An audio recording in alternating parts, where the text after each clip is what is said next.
how diverse and ancient these beliefs are. And of course, they're alive and well, by the way, in many cultures around the world still, like in Africa or Hawaii or New Zealand or Australia.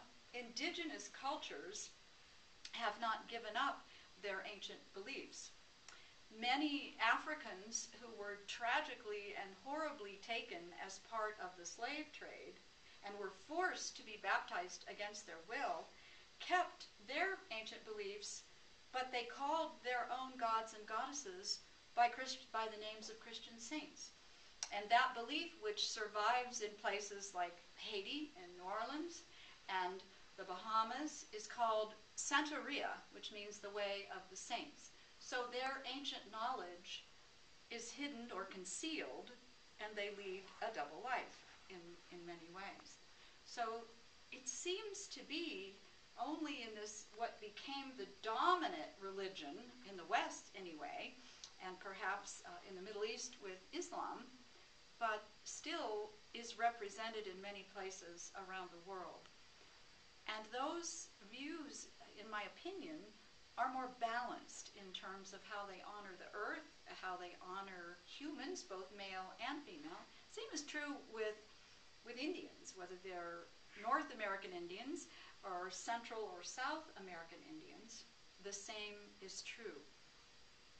So one of the characteristics seems to be in the religions that have followed the idea of the one male God, there seems to have been a disconnect from the earth and the growing cycles and all of the processes of birth, rebirth, and resurrection. It was also an interesting thing that I discovered that the idea of a resurrected God was also known around the world. And in many cultures, it was a goddess who was a virgin goddess who gave birth to a divine child, generally a son, by virtue of mating with a god. So that story too was not new to Christianity. Many of the stories of Christianity were adapted from pagan beliefs so that all the new converts would feel comfortable with what the beliefs were. And in many ways do not bear a relationship between some of these earlier texts that are being discovered, which may in fact contain some of the earliest teachings of Jesus.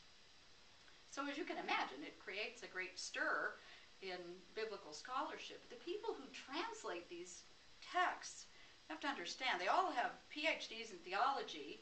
They can read, write, and speak ancient Greek, Hebrew, and Aramaic.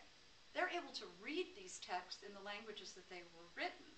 They aren't making it up or looking at something that's probably been translated many times over by people who may not have really understood some of the subtleties of the language. So it's absolutely fascinating, whichever tack you take in looking at this, and more things are coming to light all the time. So for me, it's all about the idea of balance. It is my own belief, and I'll be looking forward to hearing from some of you shortly, and I'll do some reading from the book and ask you for some of your birthdays if you want to hear the goddess of your day. I think that it's my sense, I could be wrong, but it's my sense that what we might call masculine energy, for lack of a better term, is the energy that allows each of us, whether we're male or female, to go after something in life. It's the projective, take charge energy that exercises will and choice and says, I'm gonna go get this. Whereas feminine energy is more magnetic. It's more like the imagination or the intuition, which draws something to us through the faculty of attraction. We all have both. And I need to write this down because I never can remember. People tell me from time to time.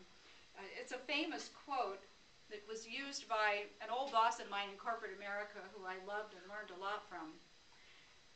But the expression was, if your only tool is a hammer, then every problem looks like a nail. And that's really, it's really true when you think about it. So